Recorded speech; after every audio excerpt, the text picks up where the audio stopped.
in this $12 300, 200, 300 card lot. I sold them for, I think it was $946 for, I think it was 4 base cards.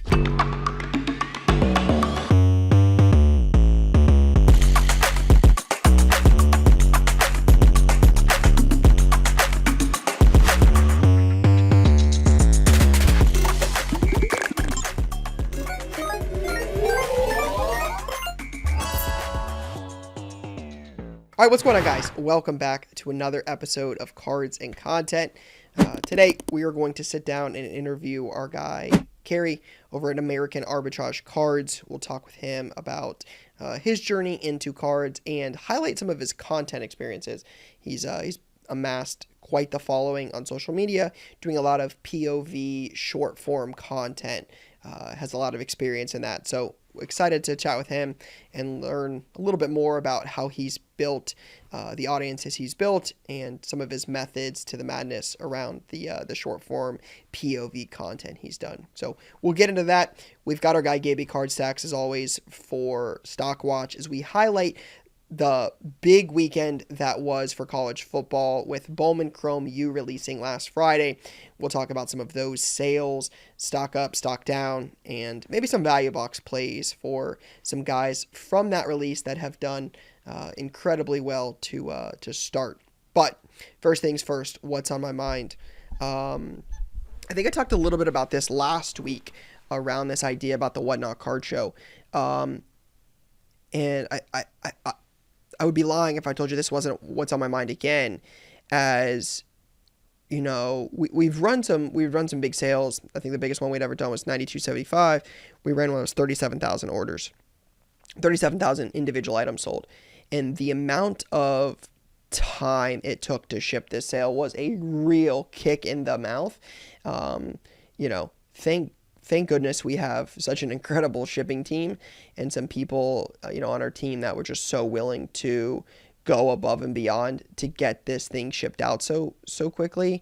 But we had 10 people working 10-hour days to get this sale shipped out, and it took 9 straight days to ship this sale. The most I think it had ever taken us to ship a sale like that, anywhere near that. Again, the biggest one we ran was like earlier in Q1 was like 92.75, and it took from like Friday night to like Tuesday, and it went out on Tuesday. This one went out, the following Monday. Just an incredible feat to get that much stuff. Like you have to build systems, and just the logistics behind that sale was unlike anything I'd ever experienced. We'd run some big sales before, but nothing to that magnitude, and just learning a lot as a business owner around how to better prepare for sales like that. Obviously, we do a lot on Whatnot. It's a big part of our business. If you follow our brand on any social platform, you understand like we do a lot on there, and learned a lot from this one. So how to better prepare for sales of that magnitude. I realize they're not every day, but if you bought into that, appreciate everybody's patience on that. Obviously, wanted to get that out pretty quickly. Like we don't mess around, we don't delay. We have a lot of processes and things ready to go. But when everything in your operations is kind of thrown upside down by a sale of that size, it just changes things so quickly. So we stopped running some other breaks, like we slowed down on those. We brought in more help on weekends. We brought in help on nights. Like we really did a lot to kind of put that sale to bed by getting it out as fast as possible. And I'm not sure if we didn't have the team that we had, that it would have been out in 10 days. It would have taken longer. So a real learning experience for someone that is trying. I talked about it before, trying to run bigger and bigger and bigger events and sales on Whatnot. So that one was definitely a big eye-opening thing for us. And again, we talk about it a lot, but it definitely, shows the importance of good people, and feel really, really good about our team. And yeah, just a big sigh of relief to have that kind of sale out and on its way to customers, and to kind of put it behind us so we can, move on and prepare for the next big things we're doing. But definitely learned a lot in that one. So it would be lying if that wasn't what's on my mind today. Outside of that, one of the things I want to talk about is the World Series. I'm not a huge baseball guy. If you guys follow the channel, you know that. But I was definitely glued to my TV for the World Series. Game 8 was a lot of, or Game 6, Game 8, geez, tells you what I know. Game 6 was a lot of fun, but man, Game 7 was crazy. Watched that thing and honestly couldn't believe it. Again, to hit the home run in the top of the ninth, tie it up, just the way the game ended, the game-saving catch in the bottom of the ninth, then to go to extras, home run Will Smith, just an insane game.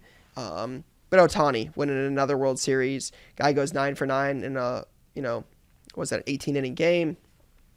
Didn't win MVP. Yamamoto, obviously, I think deserved that after pitching almost 100 pitches the game before, and then to come and throw two and a third scoreless innings in Game 7 was crazy. It's definitely enjoyable. Again, I don't watch a ton of baseball, but that was a lot of fun, and Ohtani really solidifying himself as, gotta be one of the best athletes in all of sports right now. Best athlete in baseball, all-time baseball player. And his sales right now are on fire. Obviously, we talked about it previously about selling the Bat Knob auto. That sale had the Kenji Top Sterling one-of-one bat barrel auto that had recently sold. I think it did like north of 300,000.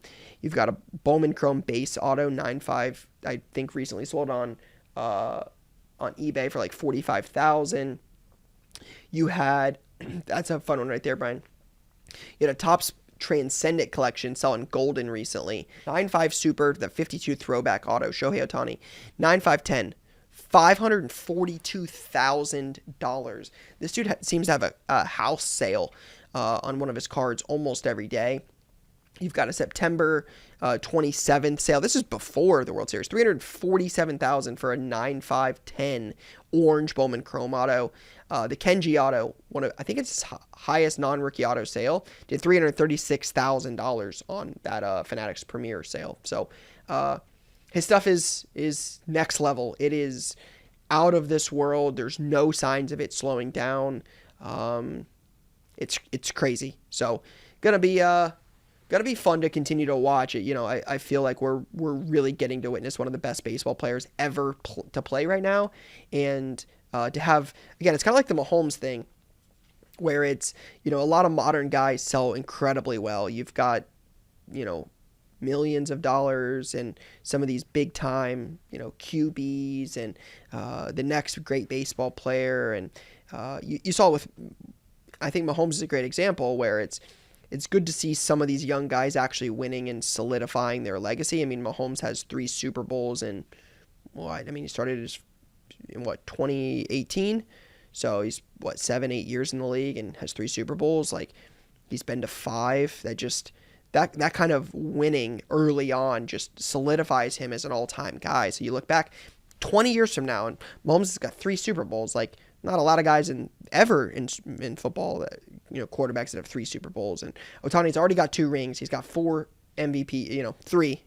I think he's a lock to win it this year. I think he was minus 50,000 last time I saw it.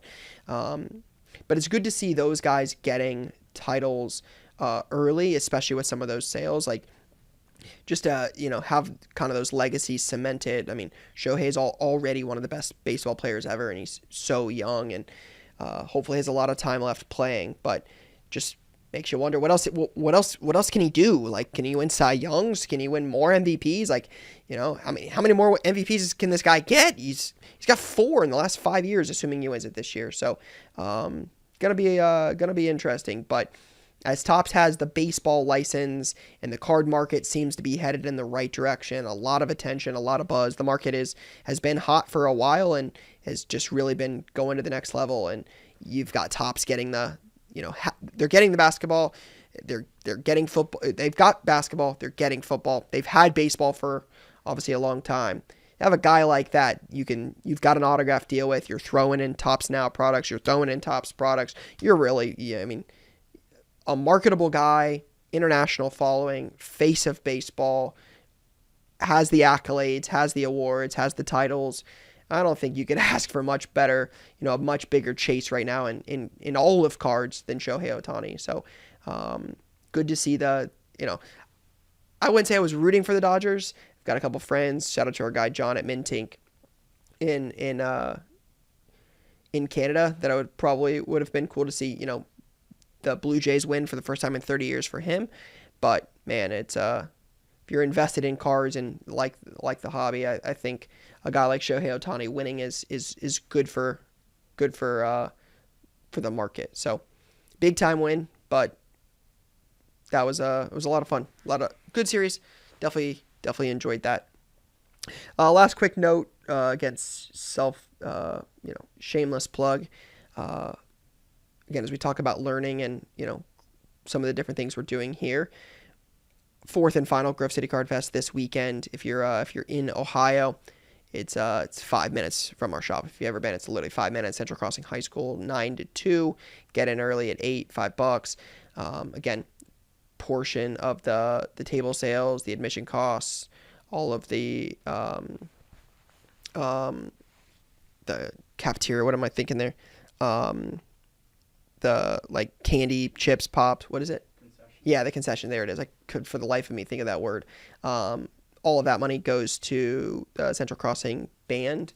They're doing a fundraiser for getting a new band trailer, and I think the fourth one, I don't remember the exact goal. I think it was like 14,000, but probably put them pretty close after the year it's been there, and growing a card show in our community has been a lot of fun. So the fourth and final one here in 25 will be this Sunday, November 9th. So if you're in the area, come check it out. 200 plus tables, vintage, modern, a little bit of everything. So a couple exciting weeks coming up here. Again, we're not far from Black Friday. We're not far from Thanksgiving, not far from Christmas, college football playoff. We'll get into that with Gabe here in a second, but you're going to start to get we're starting to get into the thick of it with some of these football releases. Basketball is underway. VJ Edgecombe looks like a star. College basketball started, 2 nights ago with Florida and Arizona, and that Koa kid for Arizona. My goodness, that kid's the real deal. Hopefully he's in Bowman U basketball. So just a good time, feeling really good about, being almost halfway through Q4. Just a lot of good energy, a lot of good buzz in the market as we head into the last half of 2025. So hopefully we'll have some more stuff to talk about here, and just in terms of the market as we get through the last half of Q4. But I want to kick it over to our interview with Cary at American Arbitrage Cards, and then we'll get into Stockwatch with Gabe. All right, what's going on, guys? We are back with another podcast guest here. A very special guest today. Our friend Cary from American Arbitrage Cards is joining us on the pod here. A big-time content creator who we're going to learn a lot about today. I'm not going to lie, Cary is somebody I have actually not had a ton of one-on-one conversation with, but someone I've seen a ton of content from. So like a lot of you listening today, I am going to learn a lot, but I'm excited.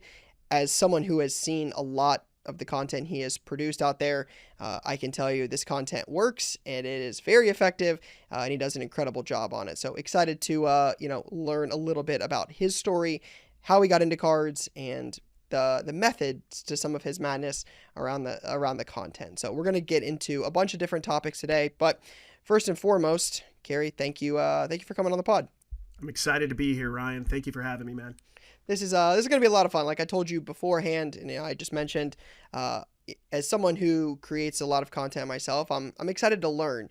Your POV videos are really fun, and every time I watch them, it's something that it hooks me pretty early.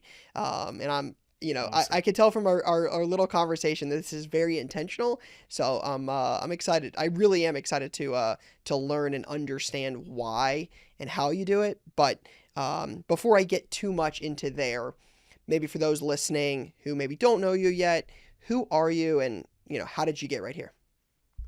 Okay, well, I'm Cary. I started my card journey 1990. An older brother got me into it, handed me a shoebox, literal shoebox of sports cards. It had 1990 Donruss, ugly set, but I love it to death, and some 70s football.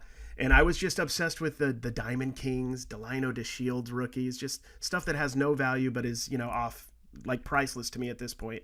I got started in that. It took me on the journey of asking my dad to take me, on my allowance day every Saturday to the card shop. I grew up in California.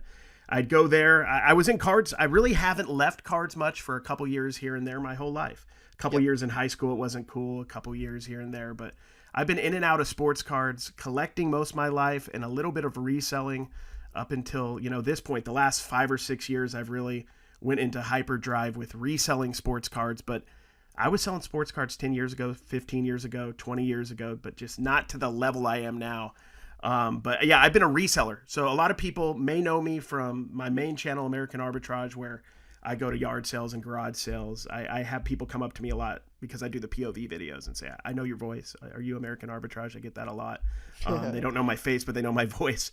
And I go, yeah. And I've been reselling since I graduated college. And one of the main things I resell is sports cards. And now almost entirely what I resell is sports cards. Now that you say that, I think for the longest time, I've seen your face through content, but I'm thinking about it now.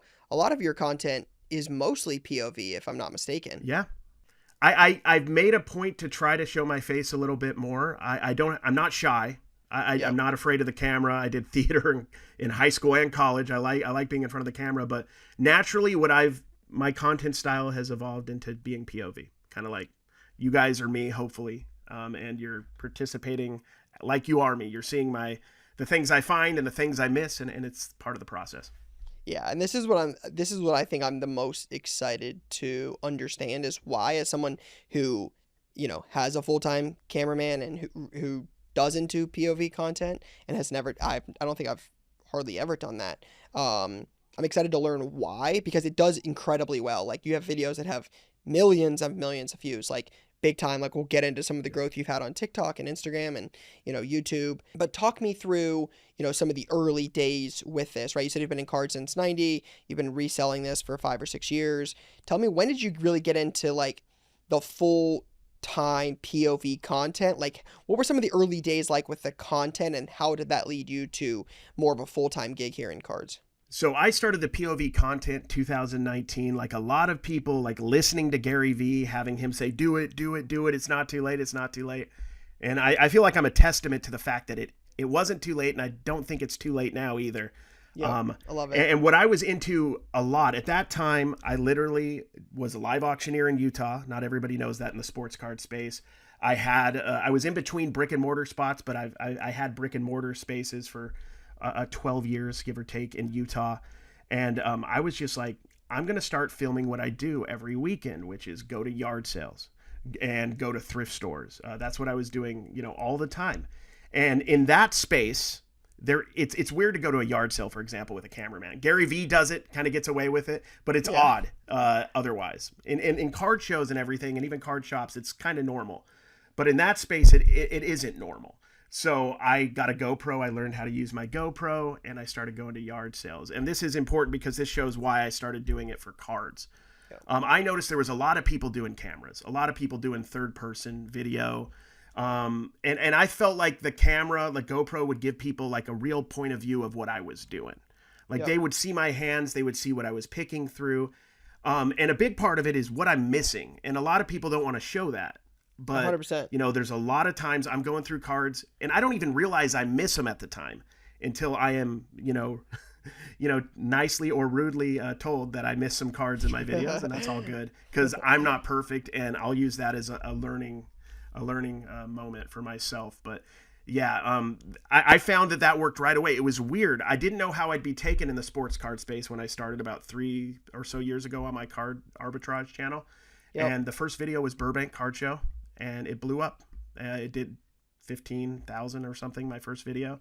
And I realized, okay, this is something that might work in this space as well.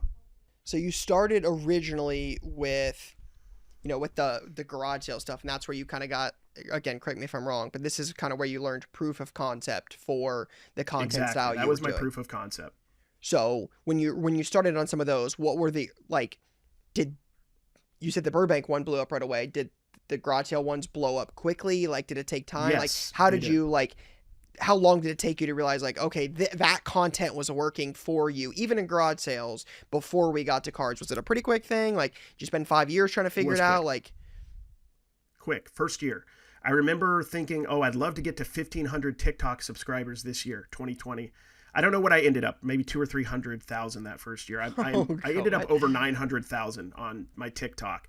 I have on my main TikTok channel, American Arbitrage, 70, 80 million view videos, at least, probably more. I lost track. I mean, that proof of concept at that time with people's attention, it blew up. And I think, there might have been some psychology behind that. Like people were used to my voice. I was doing a similar approach, but in a different space. Like I was approaching a flea market for cards. I was approaching a garage sale for cards, or even when I was approaching retail product, which is a lot of my videos now. Maybe my voice was familiar. I don't know. That might have given me an edge, but I knew how to get to the point quick and try to get people hooked in that first 3 to 7 seconds, which is vital. Yeah, again, this is what's so exciting for me, is because TikTok was one we were really early on.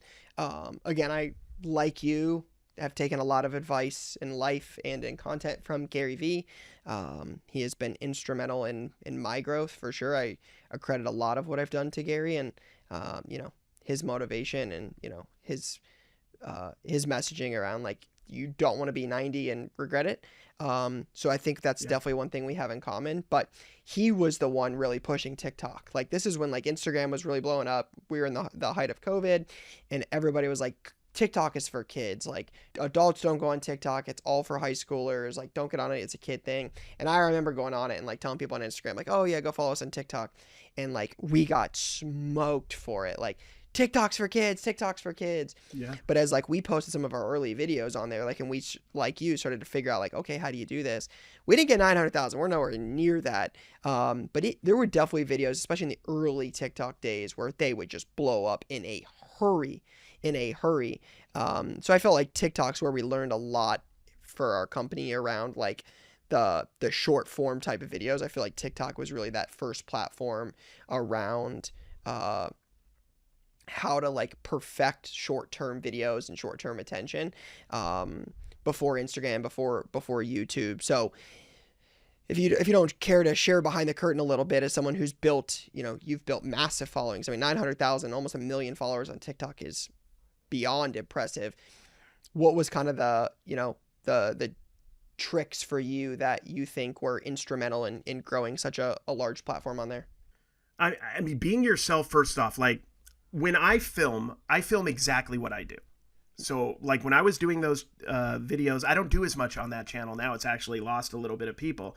But what I was doing was I was going to yard sales. I was going to the thrift store, and I was selling mostly on eBay at the time. And that's the videos I made. I made videos about what I did every single day. Now with sports cards, I'm doing literally what I've always done. I go to flea markets, garage sales, card shows, and card shops, and I go through mostly the bargain box, struggle with pushing myself beyond that. Everybody knows who watches my video that I have a hard time risking, a lot of money on cards. I've always been that way. And I buy mostly retail product because it's affordable. Yeah. And I just focus on being myself and showing that in an efficient, quick way. Now, I think a lot of us were raised in the last 5 or 6 years with TikTok being thought of as short form content versus long form. It's changing. It is vertical versus horizontal content. You could talk for 20 minutes on a TikTok video, and if you know what you're talking about and you're engaging, you're authentic, you have 100%. Something to say, that will work just as well as a 3-second, viral clip, you pulling a card out of one of your random breaks or something. I mean, a story about, a shipping mistake. It could be anything. Could be viral if it connects to the people. So that's, all my videos now are over a minute on short form, on vertical. Back in the day, they were very rarely above like 15 seconds. Very rarely, because it was hard to keep people's attention. Yeah, interesting. Now, I would imagine, again, correct me if I'm wrong, I would imagine just being a content creator, and as you understand the changes in TikTok, because I would agree with you a lot on the vertical versus horizontal thing, right? Because we do full length videos as well on YouTube, and those are obviously horizontal, but a lot of our short form content, which we post on TikTok, on Instagram, on Facebook, and on YouTube comes from those full length vertical or horizontal videos that we just dice up and, reproduce in content for other places. But I would imagine the trick with the TikTok ones is the minute, I think, is the monetization requirement. So in order to monetize on TikTok, like that, again, like just want to be honest for the people that are watching, like if you're trying to create TikTok and you're trying to get monetized, I don't believe you can monetize. Brian, correct me if I'm wrong, and Carrie, if you know, I don't think you can monetize on videos that are under a minute long on TikTok. I think they have to be 60 seconds. I think they've changed it all over to the beta. I think it's called the beta program or whatever, where it's a minute plus. You used to be able to make it on less than a minute. And at that time, like I said, I had all those million view videos and I was making a fraction of what a million view video would get me now. That's what Brian said, is that it's the shorter videos, they're just not as heavy as the longer form videos. Yeah, interesting. Again, I think the short form content is a big piece of the market, of the content space now. But I think the point you've said, I forget who we had a conversation with previously, but there was somebody else we had a conversation with around like the authenticity piece being such a big piece of the content. Like, there's definitely ways, to hook a video. There's definitely different, strategies there around, retaining attention, which is obviously a big piece of it. But if you aren't who you say you are, that kind of stuff eventually shows through on content, and eventually people catch on to that, and it just doesn't work. So the authenticity piece, like just being who you say you are, I think is a really, really big piece in the puzzle for the keys to success in content. You go to a card show that I'm at a lot in Florida. If I go to the National, and you pretty much know where you're going to find me at the National. I'm going to be at a freaking bargain box. I'm going to be at a bargain box digging. That's what I do. I'm exactly what I show, because I'm showing you the film of what I'm doing. I mean, that's what I'm doing. I'm in the bargain boxes, maybe talking to a lot of people, because you get to talk to a lot of people while you're at the National. Yeah. But outside of that, I'm in the bargain boxes, and that's what I do. Yeah, and I think that's, again, as someone who's, for content now, I won't lie, I don't do as much of the bargain boxing as I used to. Occasionally we'll do it, especially like a Dallas card show. The National is a good one, just because I feel like those are really good opportunities to capture content, and you see so much more than you do at a local show.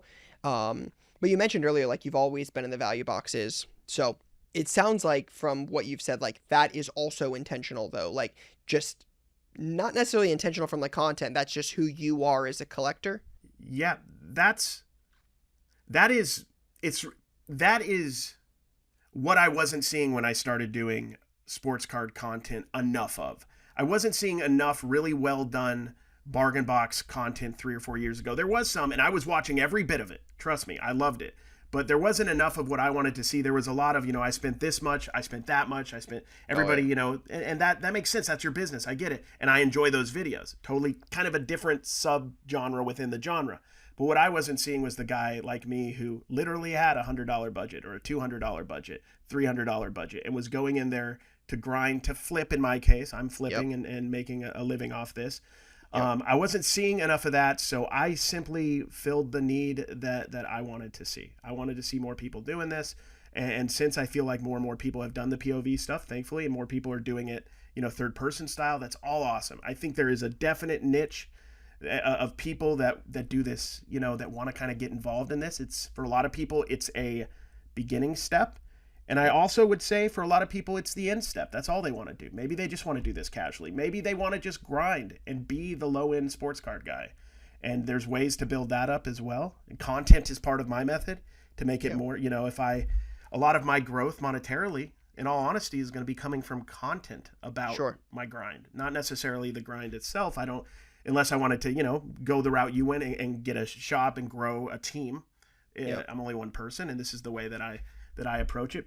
And it allows me a lot of time to do what I want to do, and not have to be tied down to this all the time, which I've done in the past, having a physical shop, like having to be there. I've done it. Yeah. Maybe someday I'll go back, but I'm good with a break for now. Yeah, I think that's the thing. Like, I think that's one thing I definitely would say I resonate with is the content piece and trying to provide something that doesn't exist. That was one of the biggest reasons I got into content creation in, 2016, 2017, 2018. I got on Instagram in 2013, and I remember thinking to myself, like, when I wanted to get on YouTube, I was like, there's not a lot of people going out there and just like documenting the process of trying to become a full-time card seller, a card dealer. I was like, I go to a lot of shows, I buy a lot of cards, I do a lot of deals online.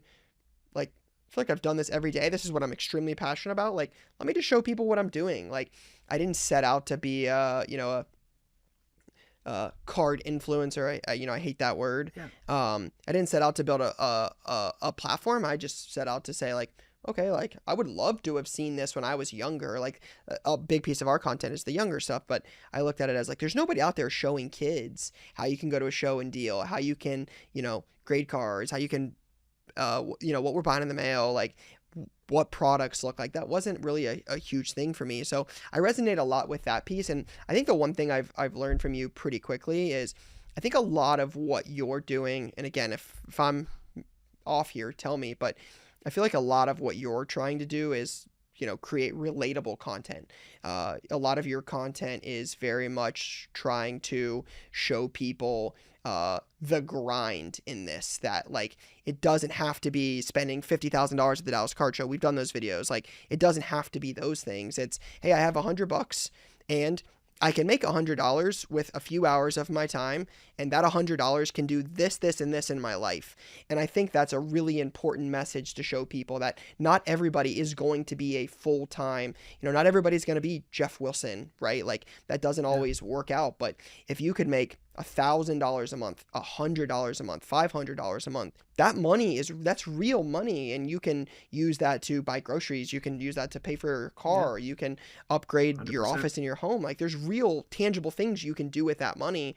And I think that's the thing I love about your content, is it is showing anybody and everybody out there, card people or not card people, about what is possible with a few hours on a weekend and $100. And I think that is very important, but is really awesome. Yeah, and I think it also shows what you can find card-wise to flip. It also shows you that you don't need big money numbers on a YouTube video to get views, or a TikTok video. I've had countless videos do really well where I was in the 50-cent box, grinding it out, getting $2 fine, and a couple. Hopefully I'm doing good and I get a $30 card or a $40 card in there. But, I'm just grinding through that, and it's all about the presentation, the thumbnail, all that, YouTube stuff. All you need is yourself, and you can use a phone. For most of the time that I've done TikTok, it's been primarily filmed on my phone. I would go to yard sales and card shows as well, and I would just film on my phone. I have my GoPro attached, but I'm like, this is going to be easier to edit if I just take my phone out and I just go zoom around. I remember a bargain box at the Burbank Card Show, which was ingenious. They put all the jersey match color cards in one box. So great box! I would love that box. Isn't that an amazing idea? That's an amazing idea. 10 out of 10. Yeah, exactly. Awesome idea. A viral video. I think part of me, I'd love to say I knew it was going to go viral. I had a feeling it was a good idea for a video. So I talked about it. I got a couple cards. Ended up picking a Nico Collins at the right time before he blew up. So that ended up being a risk at that time for me, spending $25 on a card that might not have, had comps for that at the moment, but was a jersey match and ended up selling for a profit because he played well.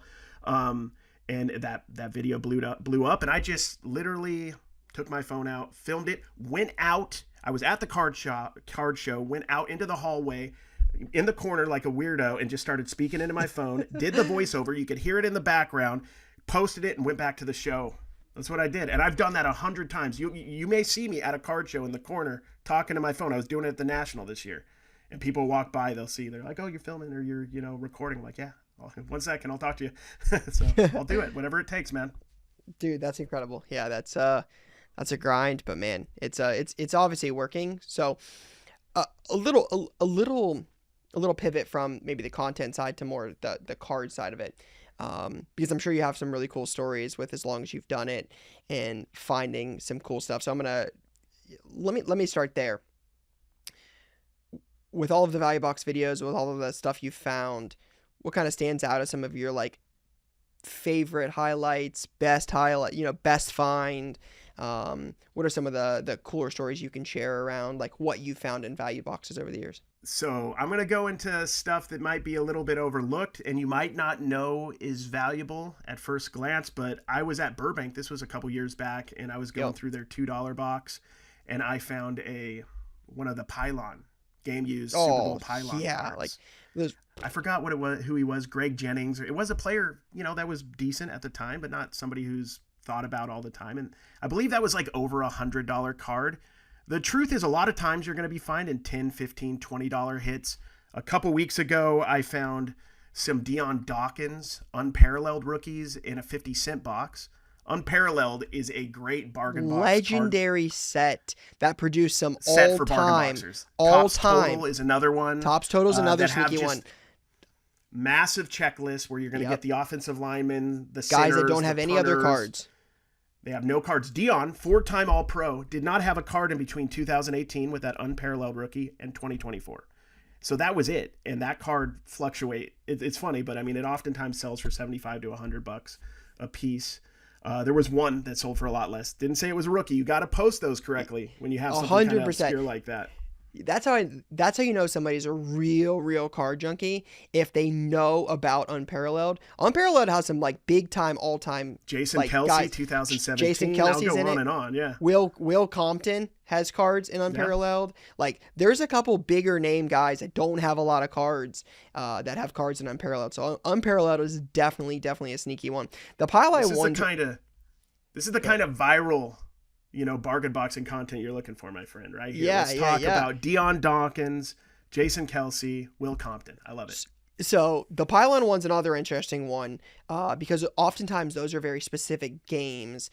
And I think a lot of the pylon cards, if I'm not mistaken, came from like promotional sets. So like Black Friday, Cyber Monday, Father's Day. Black Friday, I think so a lot of those are from like not like you're not pulling those at a Class 6 football, 09 Classics. You're not pulling those at a 2016 Unparalleled. A lot of those are in promo sets where it was again like Cyber Monday, Black Friday, stuff like that. One of the ones that we use a lot, and again like this is a fun little segment to talk about some of those sneaky things. But we have a lot of success with like 2013, 2014, and 2015 Upper Deck, the specific Upper Deck set that has the manufactured college patch cards in them. So like you can get like Ohio State, the best damn band in the land, and the Horseshoe and Brutus Buckeye. Some of those, there's a bunch of different schools like Wyoming and Iowa and Miami. Some of those manufactured patch sets do really well. Jersey numbered is obviously one of my all-time favorites. So the first thing I look for, I've thought about that for years. So it's really cool to see like the Unparalleled and the pylon stuff come up, because those are things that like I think that's the thing with the content though, is like I think those videos do well. Like buying a card for $2 and selling it for $100 does well on content. Like that kind of content does well. But I think also showing people like some of the sneakier plays you can find in these boxes is also another thing that like helps on viral content, and again is also educational. A lot of people are incredulous about that stuff too. They're like, Deion Dawkins, really? Is that really worth that much money? And then, people will go in and say, go look on eBay. They'll share, photos or whatever and let people know that's actually sneaky good. So it's a time it's a fun way to educate people through making them see something that they might not normally have seen. And that really is the key to bargain boxing is you got to be curious. When you see something you don't see a lot, and as you do more and more card stuff and you do more and more bargain box digging, you're just going to start to develop a little bit of a sixth sense. You can't really necessarily understand why you're stopping at a card every time. Yep. But your best friend is your phone. I don't care if dealers see me comping stuff. I mean, they already know what I'm doing. I got my camera on. Locally they know I'm filming, I'm doing videos, so I can't hide that anyway. And I'm going to say, oh wow, I was at the booth of the guy where I got the Deion Dawkins this last weekend, and he was, giving me jokingly giving me a hard time about finding the Deion Dawkins in his box, and I'll try to find another one in his box, Yeah. That's one thing I was going to ask is, as someone who creates content, we always have to balance the overpaying on something somebody doesn't believe in and underpaying and being that guy. So I ask you, like, if you find a card in the value box at $2 and you sell it, it sells for $100, do you ever face like flack or criticism for that? Because like, in the world we live in now, some people, again, like you find a card priced at $2 and, you someone that has a massive following, like those kind of things can oftentimes push certain people, the wrong way when it's like a card in a box for $2 that, you sell later for 100. Yeah, I mean, not usually from dealers, occasionally from comments, but as you know, with comments, there's certain people who will hate what you do no matter what you do. No forever, matter what. So it doesn't matter. But in general, I feel a lot of the dealers with bargain boxers respect the grind a lot. For sure. So they're almost impressed most of the time. They're like, you found one, you got one. Well done, Yep. I mean, I found a couple times, like there's a video that I did where I found a one of one Allen and Ginter mini Nun card that Topps ended up covering. It was in a dollar box. And I told the guy, I'm like, you sure you want this in the dollar box? I don't always do that, but occasionally I'm like, I'm not saying you should or shouldn't, and I don't always do it. But that moment I'm like, you sure? And he's like, yeah, whatever. So he's like, yeah, he almost like respected that I noticed it, and he didn't, or he hadn't seen it yet. So that was a cool moment, and it ended up being kind of viral partially because I like let him know, and he was cool about it. And most of the time with the dealers, they're cool about it. I mean, bargain boxes are there, and most of the time they just want to move that stuff. It's stuff that 100%. They might not want to deal with or go through. And most of the time, I've encountered dealers that super respect what you're going through and what you do. Yeah. Yeah, I think that's so true, is a lot of the dealers are, respect the grind and respect the hustle of spending the time to dig through cards priced at, a quarter, 50 cents, $1.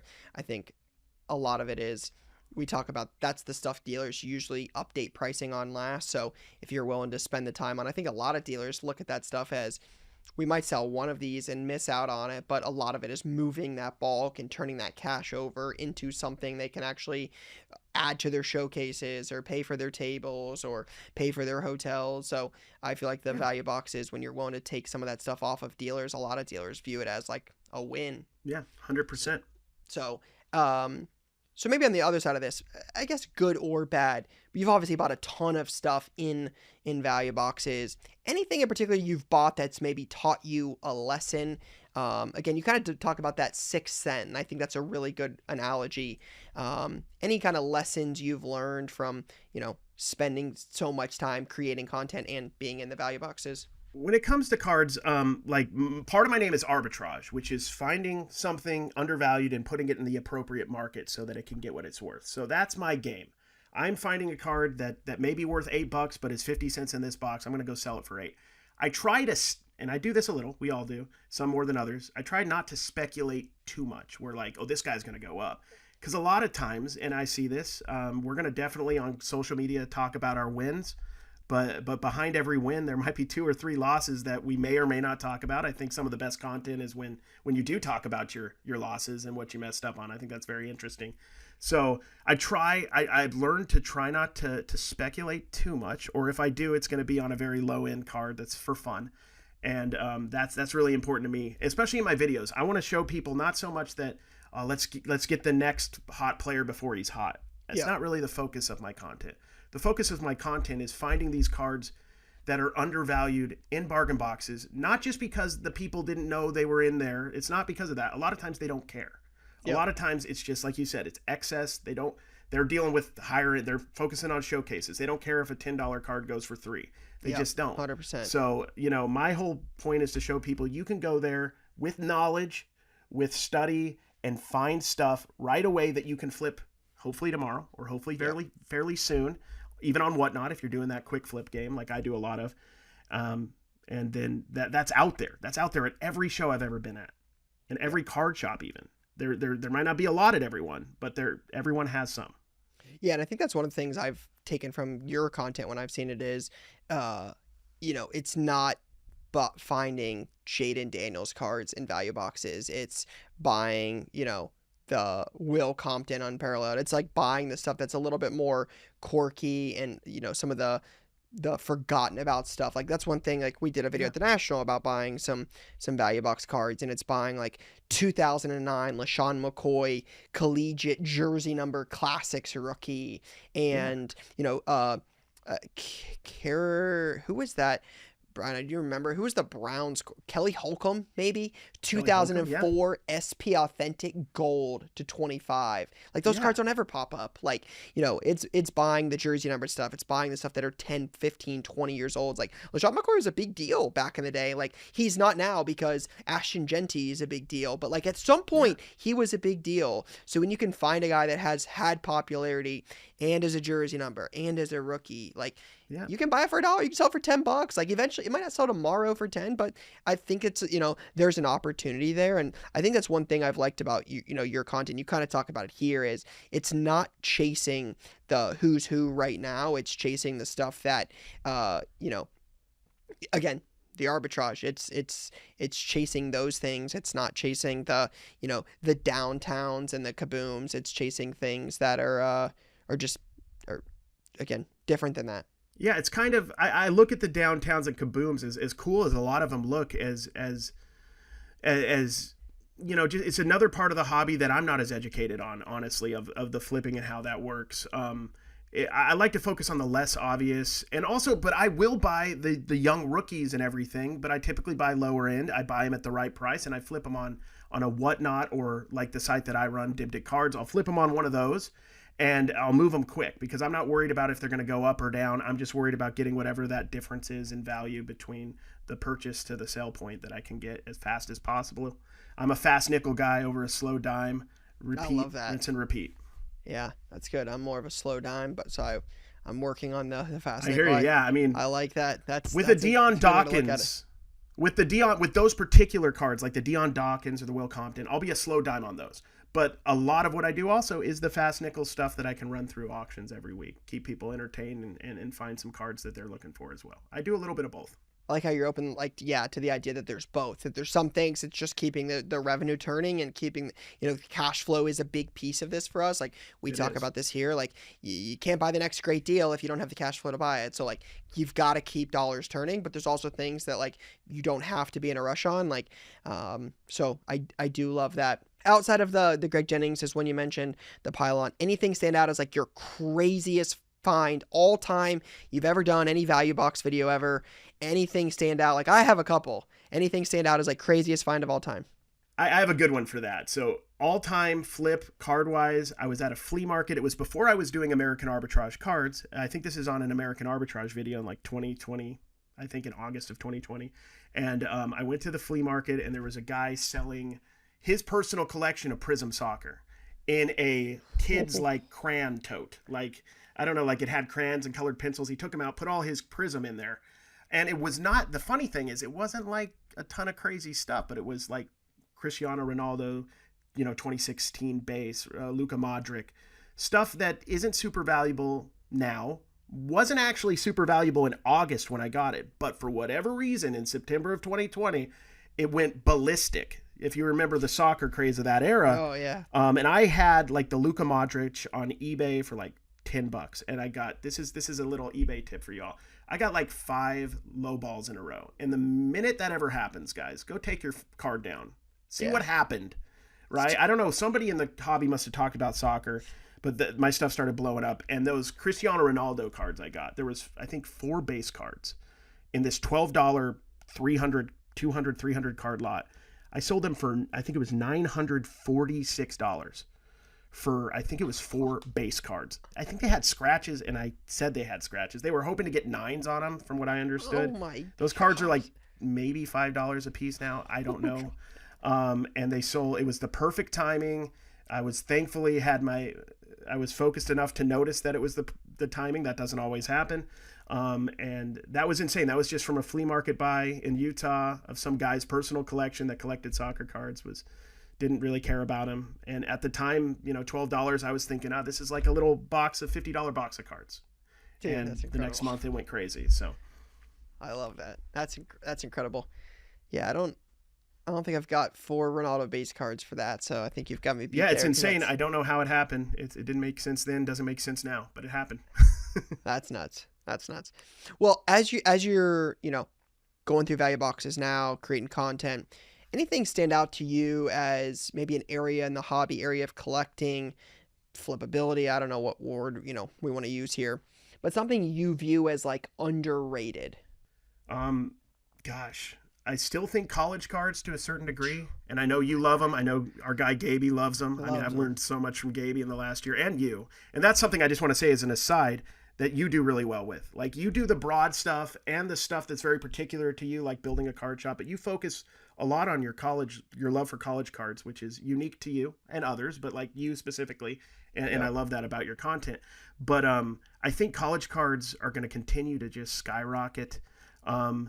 It's changed with NIL. Back in the day, we would get our Sage cards and our the Sage hit or whatever, like a couple months maybe before the press pass, a month or two before the regular stuff. So that was their draw. We could get some of the new rookies and autograph of them before their licensed stuff. So it made sense maybe then that that unlicensed or college uniform stuff could lose value once the pro uniform stuff comes out. But now with NIL and guys like my University of Utah Ute, Cam Rising, getting 7 years of Bowman cards, it feels like. He's not getting one this year. But like, there's guys that are going to have college cards for years and years and years. Yep. And you're going to be able to buy, sell, trade those for years. And then with certain schools like Iowa, Ohio State, those cards are going to maintain value once they might not be as big as the pro ones, but they're going to maintain a good value once these guys go pro as well. So I think college cards, and not just football, basketball. I mean, you see what they're doing with women's softball, women's college basketball, all that stuff. I love it. I love Sage. I love, Upper Deck, World of Sports. I don't care. I like that kind of stuff. The more unique. Yeah, the more unique, the better. I think there's a lot of people interested in that. And a lot of times with us in sports cards, we focus on our little tight group of sports card people and content creators that do a certain thing, but there is a group of people beyond us. And I like to focus on that when I go and do my videos. When I'm going to pick up a retail box at Walmart, it's not necessarily for my buddies who love every new release that comes out. It's for the guy in Topeka, Kansas, right, that hasn't bought a box of cards since 1995 at Kmart, and he's reminded, oh, I used to love cards. Maybe I should go to Walmart and pick up a blaster box and see what it's like. I miss that. There's something about that resonates with me. So there is a bigger group of people beyond the sports card space that loves college sports that might not be into buying and flipping and going to card shows, but they would love to get some Ohio State guys or Iowa guys for their man cave or whatever, Yeah, 100%. And I resonate with that so much around this idea that like there are, people collect all sorts of different things, but I'm really big on like collect what you like. And as somebody who's collected Ohio State football cards really like passionately, I think 2016 was really the first big year for me. Like, it was post national championship.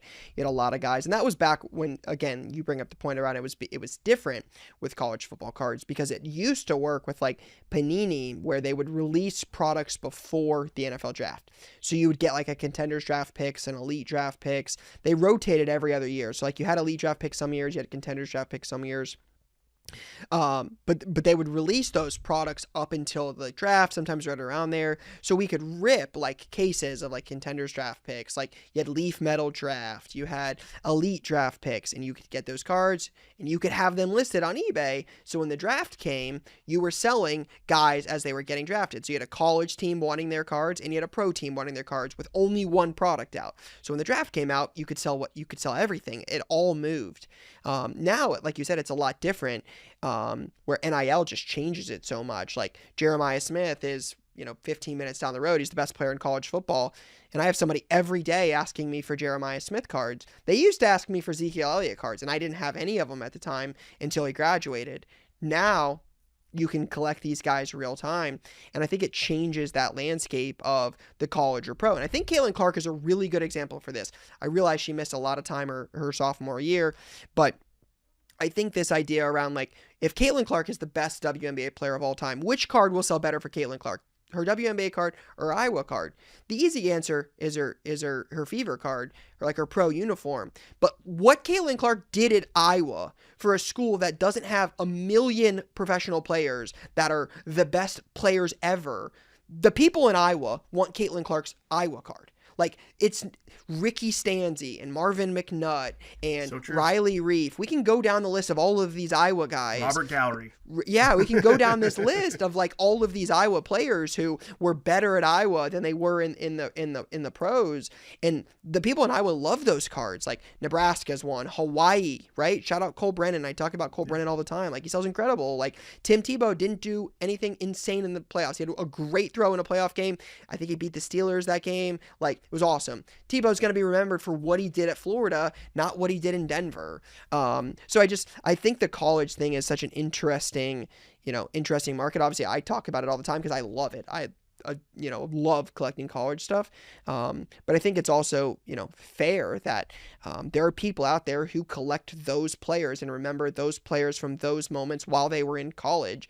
And I think there will always be a market for that stuff. So it's a big play. There's, like you said, there's a lot of college, greats that played well, maybe were great in the pros or didn't play well at all. You can think of the old University of Miami guys, Willis McGahee. There's certain guys that were great in the pros, but were also legends in college that are going to sell to different groups, but decently for all of that. And I'll go one step further real quick. Yeah. Leaf is on the cutting edge of this high school stuff. If you really want to get good at bargain boxing, I would suggest learning a little bit about some of these up-and-coming, maybe even 2027, 28 guys that are in a lot of Leaf products, some other products as well. I've made flips of, Jared Curtis, George McIntyre, different quarterbacks, different players. And that's something that a lot of people, they'll get those Leaf boxes, they'll get the obvious guys 100%. Out of it, and then they'll put those in the bargain box because they don't know who they are and they don't want to learn, or maybe they just don't think to check it out, and it just ends up there. Yeah, we talk a lot about that with Gabe around this idea that Leaf has started to get more competitive in that space with signing these guys much, much earlier in the process. Yes. And, you're really going to see it in a couple years when Leaf has all these guys locked up in these autograph deals and you're like, okay, I need a Jared Curtis is a great example, right? I think he's a Georgia commit. You look at that as okay, I want a Jared Curtis auto, and it's well, he's a Leaf guy, and he's got cards, and he's had them out for a while. So if you really know what you're looking for there's definitely an opportunity in value boxes for some of those guys who eventually will be college stars. These aren't small names. These aren't 3-star kids. These are 5-star players who are, sophomores and juniors, and Leaf is signing the deals. And when when they step on campus and they get an opportunity, gotta get one. Here we go. This guy's a star for my team. Place where if you want an auto, you're gonna have to go get a Leaf one. So it's cool. I love it. I'm excited that more people are getting creative with it. More companies are getting involved. I think it's all good. Yeah, man, I could sit and talk about this forever. I think there's this has been extremely helpful for me, right? Selfishly, I've enjoyed this a ton. I've really learned a lot, and I think a lot of what you're doing is something that resonates with a lot of collectors and a lot of people in the space. But one final question I want to ask, something I ask every guest as I end the podcast. You've done it for a while. You've created massive followings on social. You've found some cool stuff in value boxes. You bought a lot of cards, created a lot of content. But if you were starting over right now, starting all over with everything you've learned, what would be one piece of advice you would give yourself? If I was starting over right now, I would take my phone out. I would go to my local card shop or card show. I would go dig in the bargain boxes and show my journey. I would do the same freaking thing. Because it's whatever that is you want. If you want to be the guy that does $10,000 card deals, then go start working up towards that. You can do it. The key thing is motion. Yeah. The key thing is motion. Everything good content-wise, reselling-wise, life-wise that has come to me has come through motion. It's come through just starting. It's come through some terrible videos that I messed up on and weren't very good, but I learned from. 100%. So I would just get started. Don't think about it. Don't write out a plan. Don't write out a list. You could do that a weekend. But first day, get your phone out. Don't need anything else. Go to your local card shop. Go say, hey, I found this 50-cent card and it's worth $2 and I'm excited about it. And don't care if anybody else is. Because that's a win. You made $1 or whatever after fees. That's awesome. Yep. Be excited about it. Show what you're passionate about. If it's super low end, if it's super high end, if it's you want to just rip nothing but upper deck blasters for hockey, do that. And just do it. And that would be my advice for myself and for anybody else. Just get into it. Don't wait.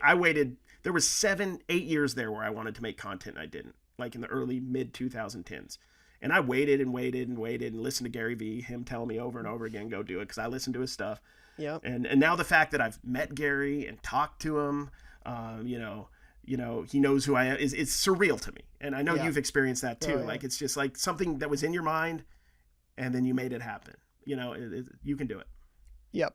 And I love that so much, where you say, like, if it's not good, the video's not good, I don't buy something great, like, there's a lesson there. And I think that's so important to people, is, oftentimes we're chasing perfection. Like, you want the video to be perfect, you want the thumbnail to be perfect, and it's not to say don't try, and it's not to say any of that, but sure. I think there is value in buying something. We buy a lot of stuff in videos, and we talk about this around, like, if I make no money on this, and especially value box stuff, this is a great thing for people. Is like, if you only have $20, I understand, like, you got to be a little slower and you got to take your time and you really got to, like, learn. But we buy stuff all the time where it's just like $2, $5, $6, $8. Like, the value is in understanding how quickly this card will sell. Does this player have an audience? Like, can I move this card? Does this card grade well? Like, there's value in understanding those things. If you want this to last 10 plus years, you have, you got a lot of time to understand those things, like, to learn now if a card or a player or something sells well or grades well or moves. Like, I think that there's a lot of value in that. And for $6, that's a lesson I'm willing to learn. So I think also, that is just a little add-on. Enjoy it. I think we both do cards, I would imagine, because deep down we love cards. I mean, there's one thing I can get from your videos. As much as you've grown and how the business has grown, and it's bigger than probably you ever imagined. Yep. You still are just Ryan who loves cards. You know what I mean? Who loves cards and is, just flipping cards, involved in cards, opening packs like you've always done. And I'm the same way. I'm just Cary, who's always loved cards since I was 7 and my brother gave me that little shoebox. I'm the same guy, and I've just somehow thankfully figured out a way to make a living out of it. And I'm going to keep pushing it because it's a dream. Man, I love it. Yeah. I resonate with that so much. That is so true. It's I would do this. I tell them, my team all the time, I would do this if these cards weren't worth anything at all. They just happen to, they've paid the bills, and it's been an incredible journey. So it sounds like it's been the same for you. Well, last question, where can people find you? You can find me, American Arbitrage Cards, on all the major platforms: Facebook, YouTube, Instagram, TikTok. Also, I have another podcast called No Banger Sports Card Podcast, kind of talking about, the low end grind. And we got one guy who buys all the cases, so he's not really doing the low end grind like us. So we make fun of him. And then I'm also selling my cards on, all over the place. We have a site, me and the No Bangers guys, called Dibdick Cards. If you guys want to go check that out, we do live auctions. It's kind of like it's District, if you guys know what District is. We got the second biggest card district there. If you want to go check it out, we love hanging out there, and we'd love to see you all there. Very cool. Very cool. Well, I appreciate the time. Seriously, thank you so much for thank you, man, for coming on, and looking forward to seeing you at a show and doing some value box digging together. Let's do it, man. Sounds good. See you, Cary. All right, what's going on, guys? Welcome back to another segment of Stockwatch here on Cards and Content. We've got the one, the only Gabe Card Stacks to help us recap a big weekend in college football. Not just because of the games, but because the greatest college football product of the year dropped this past Friday. We're going to recap that. Our 3 up, 3 down here in Stockwatch will include some of those sales. We'll talk about some of those sales, what we're seeing, some of the surprise sales, both good and bad. So a lot to get into on today's episode. So Gabe, first and foremost, thanks as always for joining us. Yeah, thanks for having me. I'm excited. It was another great weekend of college football. We got some even more clarity, and of course we got the best product ever. It truly felt like Christmas morning. I was up at 5:30 a.m. I was in your stream, and we were just goofing off. We were hyping up the chat, man. It was a good time. There was just a special buzz, special energy about it. It's just a good time. All the collectors, fans, prospectors come together. I'm not huge in a lot of different products, but I feel like this is one product that, like, truly everyone anticipates. This is, one of your only licensed sets all year for college football. We all anticipate it. So just very magical weekend with product release in season as well, because in years past we've had it, last year was before Thanksgiving when everyone was in the portal, and this year just a lot more timely, which was awesome. Yeah, I would agree. Big props to Tops for that. Last year we got it the Wednesday, the day before Thanksgiving. So to be able to have this a whole month earlier, like you said, with November still to really unfold in the college football landscape, you're really starting to see some of it come together here now. Obviously, Miami losing a second game, you've had a lot of things kind of unravel here, and to be able to get some of these guys with still some time to kind of quote unquote prospect heading into the postseason, just a little bit more time here now. So obviously love that. I feel like the buzz on this product was all time for us. We've been really all in on this product, on this brand for so long. It's something I've collected personally for a while, and we've always moved a ton of, but the buzz this weekend was really second to none. There was a lot of people on that first stream, so if you were a part of that on Friday morning, I know Gabe was up bright and early. Now, mind you, I had worked that Thursday night shipping our massive 37,000 order sale and whatnot, so I was up till like 2 o'clock in the morning shipping, literally pulling orders. I'll probably get to that on the regular segment of cards and content, because that was insane. But I was up till 2 a.m. and I got up at 7 because I was the first person breaking. So I was up at like 7 to start the live at 8:30. And I had a text from you when I woke up. I mean, brother, it's 4 o'clock in the morning telling me, like, we got to get up and get after it. It's Bowman Chrome release day at 4 a.m. So, I mean, I thought I was committed. My guy was up and ready to go. And I think I texted you, like, go back to bed. Dude, it was early. You were up grinding. I mean, guys up creating content, early in the morning. So, yeah, it was a lot of buzz, special day. And honestly, we'll get to it in a second here, but some strong indicators in the secondary market with this product. There's some big time sales already.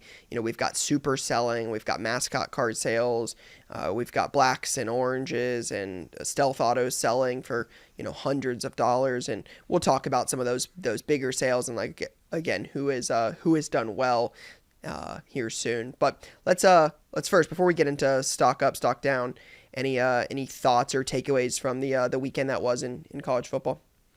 Yeah, I mean, it was pretty solid. A lot of I guess fun games we saw. I think it was 8, 9, and 10 all lost. Your Ohio State dominated.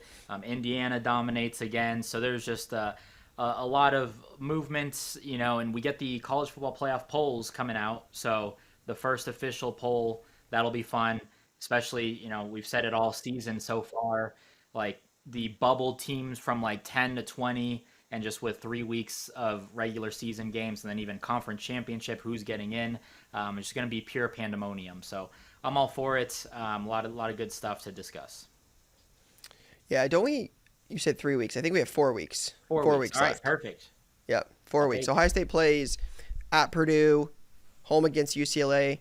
Shout out Gabe, big Nico guy. We get UCLA at home under the lights.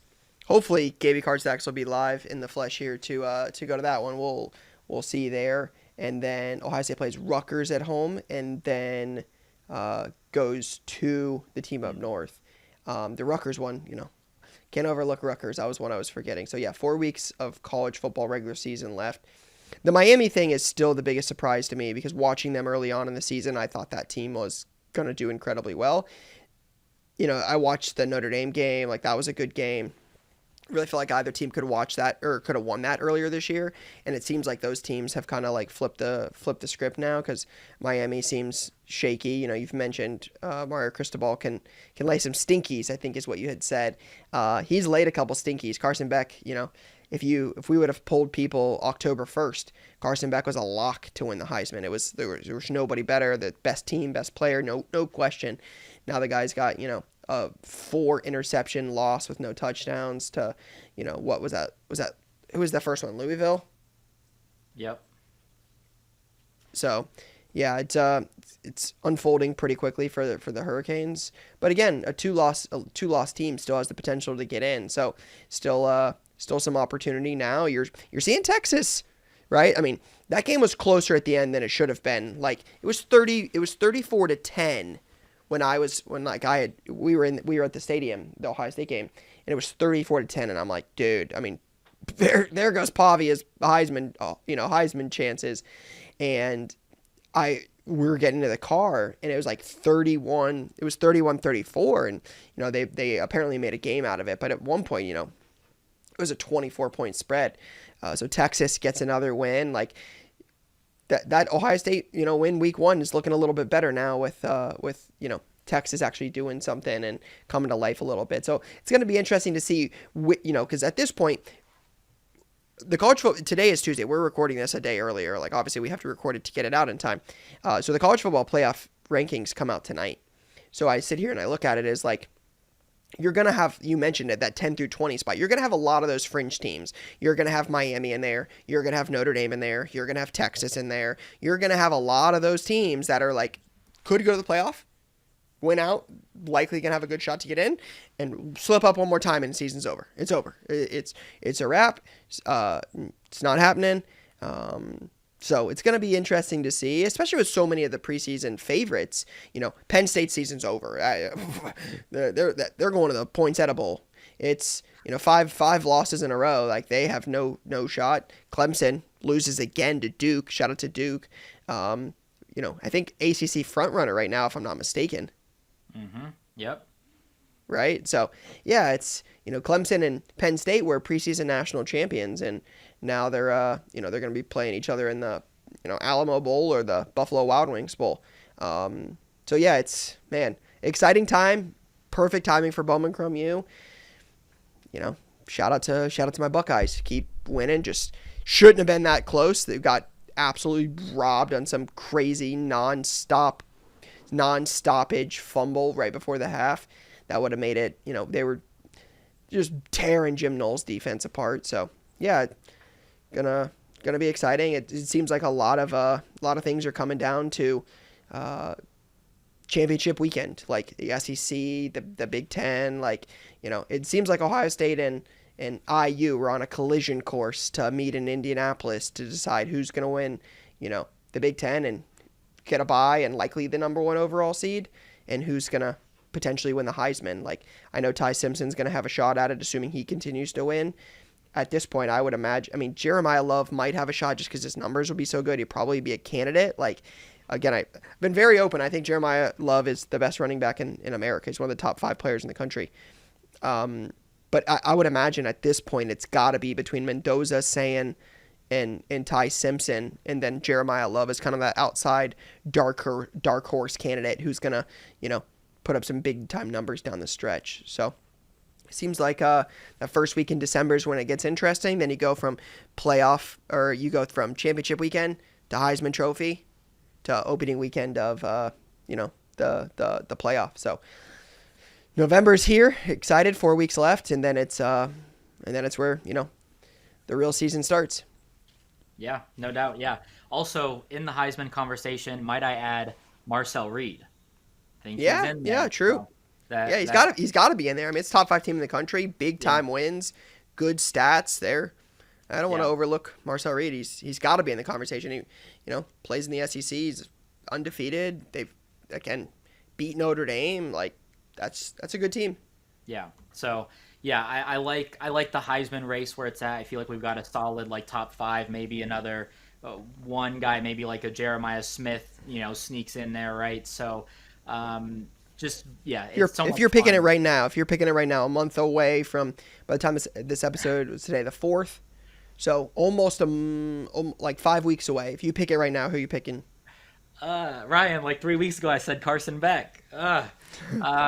So Then don't pick one of my guys, please. Jeez. You know what? I'm gonna rock with Ty. Ty's my guy. Yeah, your guy. I'll go with Ty Ty's Simpson. been your guy for a long time. I wanted to go Julian, but he said don't pick my guys. So I was like, all right, I respect it. So I'm not going to go that way. So I'm going Ty. Interesting. Yeah. We'll see. A lot of football left. But after the weekend that was with Bowman U, we've seen a lot of big time hits online. Again, we're going to get into some of those sales here in a second. But after the weekend of play, who do you look at as your 3 guys for stock up? All right, stock up. Could have gone a lot of different ways, and we'll save some of it for our big discussion on prices and the release. But I'm going to start off with CJ Carr. So his prices going up. He's only got autos in Leaf right now, and we've talked about it where he was like the one, like if there's one guy that they missed in the checklist, it's CJ Carr. His autos in his Notre Dame uni are doing like $100 right now.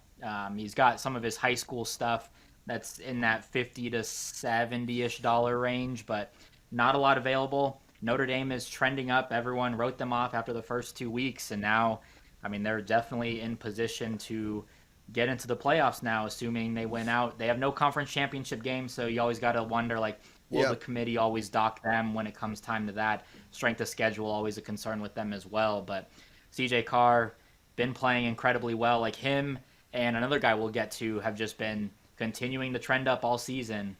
Yeah, so I like where CJ Carr's at. Yeah. Yeah, it's, we've talked about it before. I will probably continue to say it through next season, that CJ Carr is likely the, Sayan will be up there for sure, but CJ Carr will be one of the top 3 preseason Heisman favorites heading into 2026. He'll be the leader of one of the better teams in the country. They'll be, bringing back a lot of guys. Price is still, theoretically should still be there. I realize he could go. But yeah, dude can sling the ball. So, if all goes my way as a Buckeye fan, I would love to see Ohio State get the 1 seed. But I'm kind of hoping Notre Dame sneaks up a little bit and gets one of those, 5 or 6 seeds, just so we don't have to play them right away, because that would not be one of the teams I would want to play in the first round coming off of a bye. That team, that team's definitely headed in the right direction since the A&M loss, and CJ Carr is, I wouldn't say he's leading that. I think he's playing well, but I think the guy he's handing the ball off to is probably leading that charge right now. Yeah, for sure. But yeah, a huge guy for next year as well. Yeah, Heisman, people are saying he's going to be one of the top for the 2027 draft class. So a lot to like there, and they're just trending up, and Notre Dame goes crazy on the market for sure. 100%. All right, who's 2? Cool. Number 2. All right, another guy. So we'll kind of go on the top 10 Heisman list for next year, kind of some freaky athleticism for the 2027 draft. CJ Bailey. So NC State quarterback just beat who did they just beat? Oh my goodness. Georgia Tech. They beat Georgia Tech. They're only like 5-3 right now, but they are the only 2 teams to beat Georgia Tech and Virginia, which I find interesting. I've said a couple times on this podcast, NC State's very frustrating to watch because they'll get a win like Virginia and they lose to Virginia Tech, and they beat Georgia Tech. Like, what are they? We don't know. But CJ Bailey went crazy. I was looking at it. I was staring at it. There was a 1-of-1 Leaf auto up for $100. I was going to buy it, and I was like, oh, I'll wait later, and then it sold. So I was really bummed about that. I did pick up a couple of CJ Baileys, though, myself.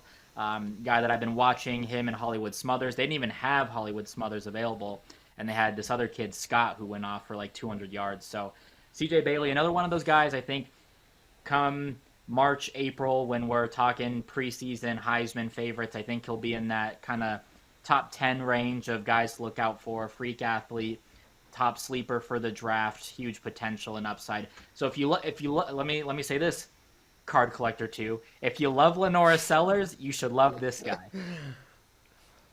So I love Lenora Sellers for not winning the Heisman. I love Lenora Sellers for being drafted pretty high because of his, size and athleticism, not because he's gonna win the Heisman. So that's where I'm at with CJ Bailey, though. I think he'll end up being solid. Cool. All right. 3. So I've kind of got a little trio here because it's very hard. But I think there's one that kind of one's a combo deal, I guess. I'm gonna go Julian Sayin and Carnell Tate. Just both of them. Yep. Carnell, I just sold a base auto this morning for like $90 through ComC. You're not finding a lot of his autos in general. We've talked about him before. Just he comes down with incredible catches that are Sunday catches. These are his NFL draft. His draft highlight reel is going to be insane, and just what he's doing is incredible. He could have had 2 touchdowns as well. He fell just short of the goal line. I was really disappointed when I saw that. Julian saying the highest completion percentage ever. I think he's at 80%. It went up Just after going Penn off, I State. think the odds. Yeah, yeah. Just the odds favorite to win the Heisman now. So just everyone is just clicking on that team. Arvell Reese, you could throw. Jeremiah Smith, you could throw in there. There's just Arvell Reese. I think his autos were at like $40. Now they're creeping up to $60 and $75. So just everyone's trending up. Todd McShay, like 3 weeks ago, was like, buy all the Julian Sayin stock you can. And man, they're just continuing to just rip everyone apart. And they look untouchable. So man, it's just what a day, guys. We got my guy Gabe Carstacks adding the old Buckeyes to the stock up. I mean, this is incredible. It only took us 8 wins in a row and highest completion percentage in the country and Heisman, current betting favorite to win the Heisman Trophy. It only took a lot of things to happen, but we finally made it on here. I've been singing this from the mountaintops for as long as I can remember. This team is incredible. Arvell Reese, I said this the other day, like I want to get back to the saying point in a minute. I am a believer Arvell Reese will be the first Buckeye off the board in 2026. I'm a believer he will go ahead of Caleb Downs. I'm a believer Ohio State will have 3 guys drafted in the top half of the draft. I think it'll go Reese, Downs, and Tate. Again, kind of like, the last year's draft, like you had McMillan go in the top 10, like obviously incredible, like range, like Tet was a baller. You can make the argument Tyson goes 1, like I've said that before. Like I don't think he should. I think Carnell Tate's the better receiver. But I think you're going to have 3 guys drafted in the top half. Yeah, we've talked about it, like where I'm like, this team, I've been Ohio State fan my entire life, and I've seen this team lose like games they shouldn't, and like they lost a less talented Michigan team last year, and I'm just like, it just feels like it's coming. But it's like every time I watch this team, like I go to the Penn State game, and like those games in the past, like I've been to every Penn State home game. I mean, the one I missed, shout out me, I sold my ticket, was when Saquon Barkley came in as number 2, took the opening kick back, and Ohio State comes back from like 14 to 15 points in the fourth quarter to win the game. Shout out to me for that, real smart guy here. But it's loud in there. It's so different when Penn State comes to town, and I went to this game and I'm like, I'm not even nervous. Like, I feel like it should be, like, because Penn State still has talent, right? Like, Drew Aller's not there. They fired Franklin. But, like, let's not pretend that Penn State's not, like, a talented team. Like, there's a lot of talent on the team. Chaz Coleman's going to be the real deal. Katron Allen has surpassed Singleton. He's clearly the better back. Like, they have talent at Penn State. Like, this is not like playing Iowa or, Nebraska. Like, Penn State is one of the more talented rosters. Dude, this Buckeye team, dude, they're dicing cats up. The pace of play thing is interesting. It's something I obviously think is overlooked. They're currently on pace now for 2 less whole games. And I think it was Tennessee they were comparing them against, just based on the number of plays, slowing it down, trying to keep guys healthy. We got the 4th string running back playing. Dude, this Ohio State team, bro, is good. Is good. I'm excited. I want to beat the brakes off of Michigan, but dude, it's a lot of fun right now watching this team. Like, I have not been this confident for Ohio State football in my entire life. Not one time in my entire life have I ever been this confident. Never in a million years. I'm excited. I wish the Michigan game was tomorrow. It sucks we have to play Purdue, Rutgers, and UCLA first.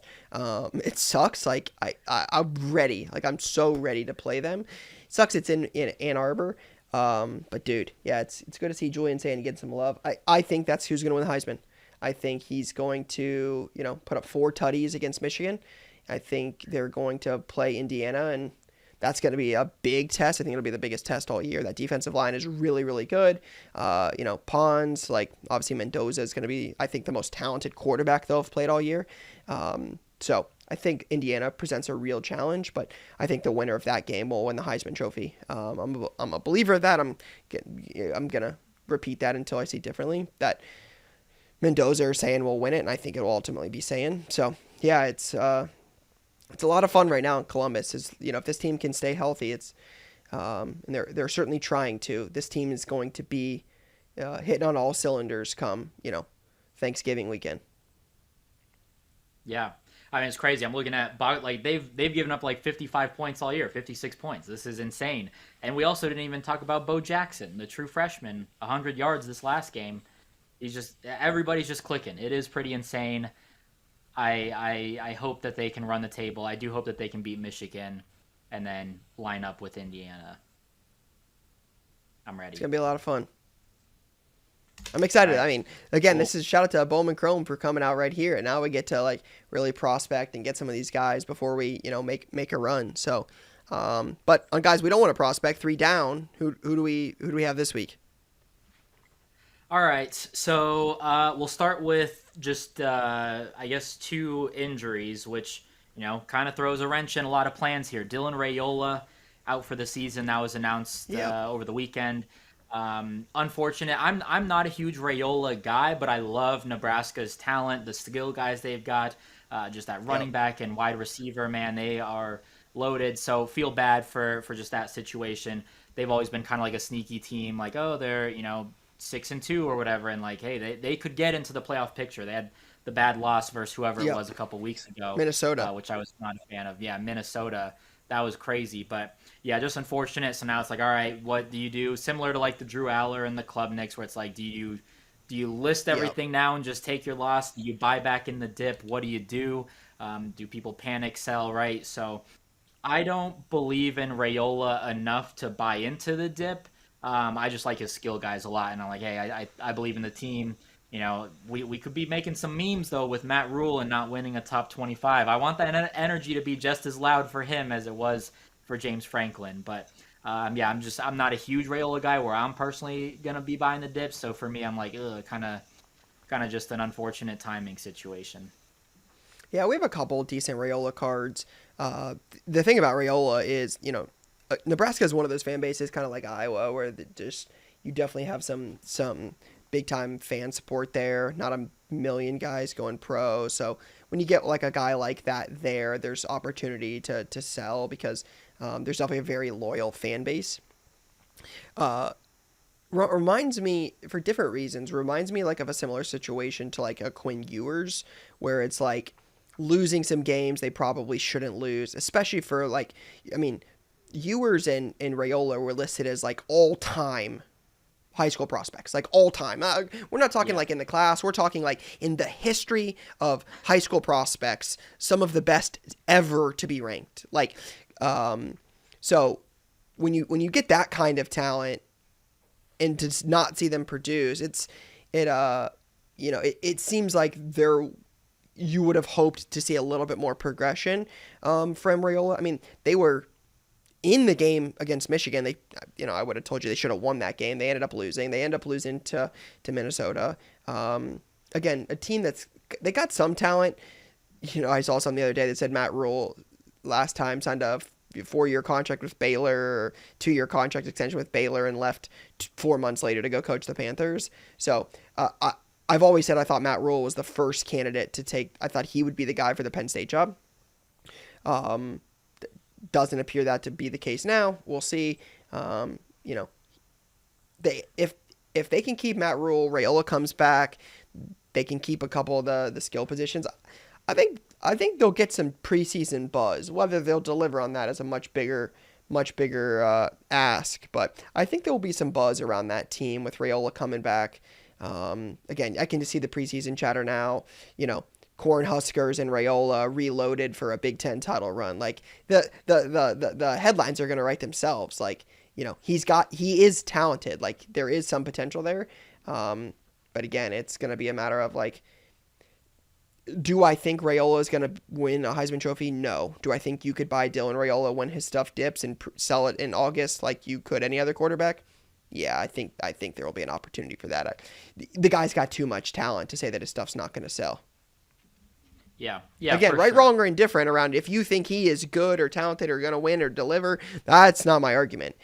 Do I think there's an opportunity to buy a guy like that and resell him at a point in the future? Do I believe that? I believe that. Whether, again, someone else does or not, it's different.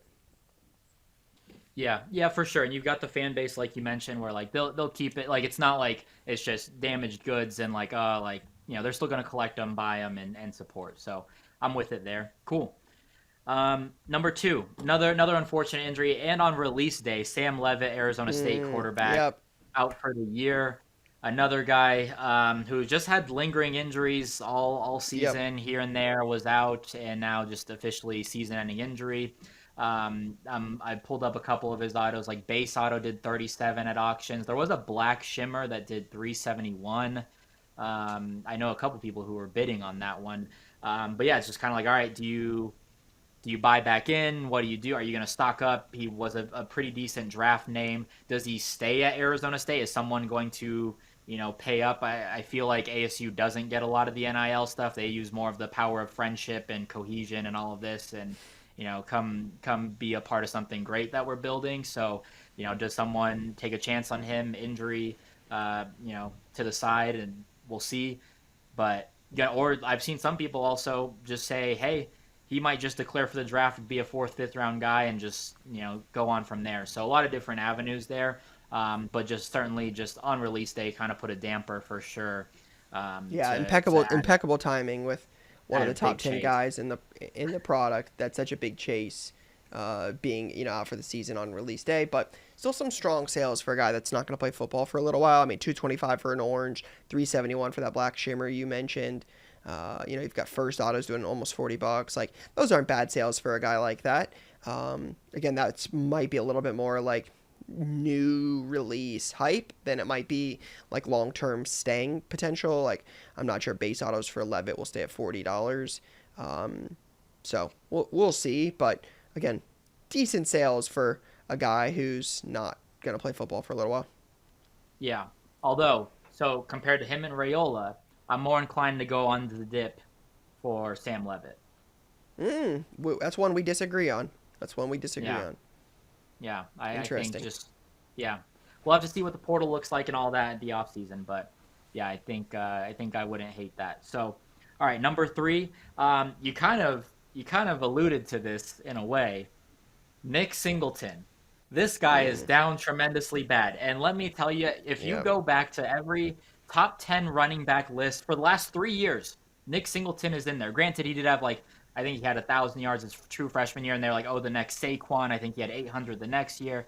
He's been super productive, but this year more than ever, not even averaging 3 yards a carry in most games, just getting completely punked by Katron Allen. I checked his prices. Nick Singleton Bowman first autos are doing like $4, $5.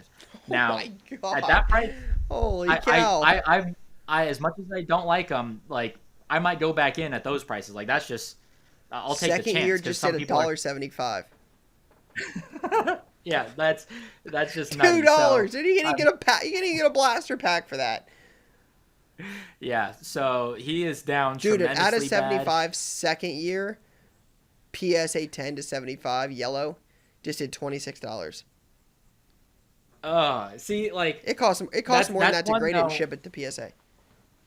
Yeah, and that's kind of another one. I've been very vocal. Katron Allen is just way better than this kid. I've been saying that for a couple years now. But that's another one where hey, the Raiola talent thing and just hey, he's the next Saquon thing. It's Penn State, a running back, all of that. I don't hate buying back into that, especially I wish I would have been looking, but that's just it wasn't even on my mind until this last game where I was like, man, he's just getting completely out-touched and outgained in every single game by Katron Allen. Nick Singleton is also a lifer, though, in Bowman U. This is the first year he's not been in it. He wasn't in 21, but he's in 22, 23, and 24.